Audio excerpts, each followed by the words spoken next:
Today we're going to try out the beef bulgogi Mandu extra large dumpling filled with Korean style bulgogi flavor, fully cooked. All you do have to pan fry and brown, and you can eat it up. So let's do that. I'll catch you on the stove. So I put 6 Mandu into the pan. Serving size is 4, but 4 is kind of tiny, not a big pan.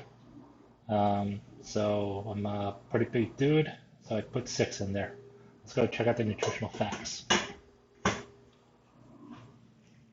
So for a serving of 4 Mandu, it's 280 calories. So it's quite a bit for 6 Mandu.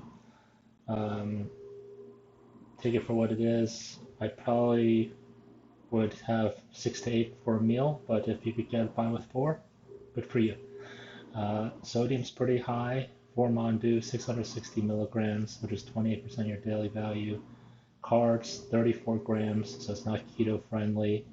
There's some sugars, some protein, and a good amount of fat, 18% of saturated fat, total fat 14%.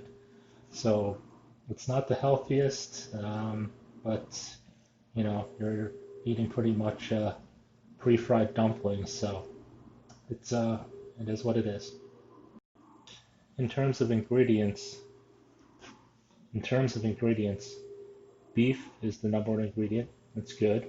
Then there's bean thread, which I'm not quite sure what it is, but it's water, sweet potato starch, carrageenan, and salt. Some people say carrageenan causes inflammation and they stay away from it. So if you're one of those people, stay away from these dumplings. Everything else is, relatively normal. Some vegetables, seems like some preservatives, some seasoning.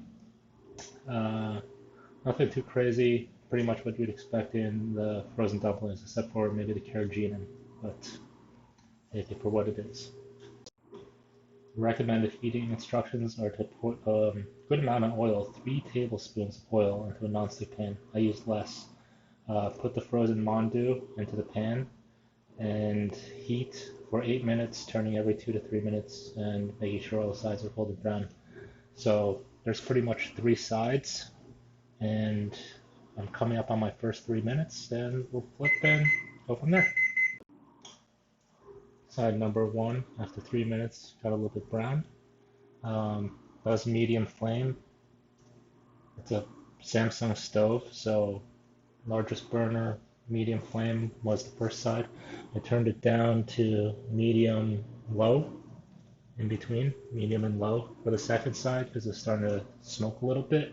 Don't want to fill the house with smoke and also don't want to burn the mandu. So turned it down for the second side. I'll probably keep it at this flame level for the remainder of this side and the last side.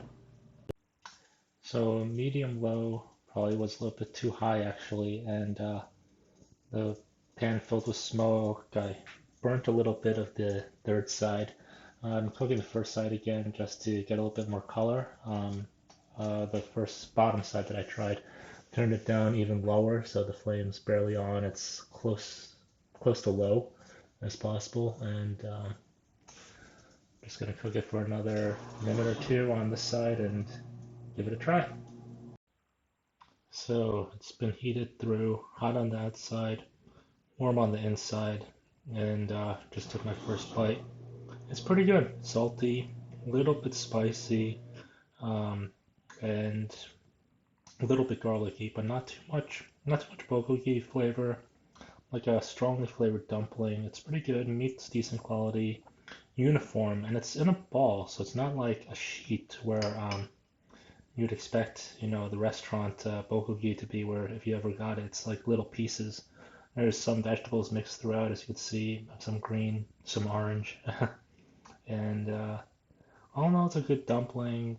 If you didn't tell me it was bulgogi flavored, I probably wouldn't have guessed that.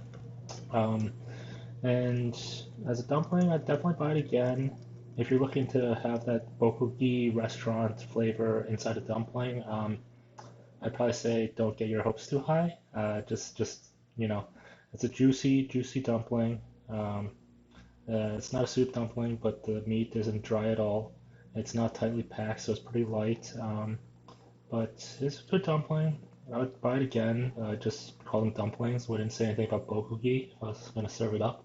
And easy to cook, pretty tasty, pretty fast. 10 minutes, and you have a meal.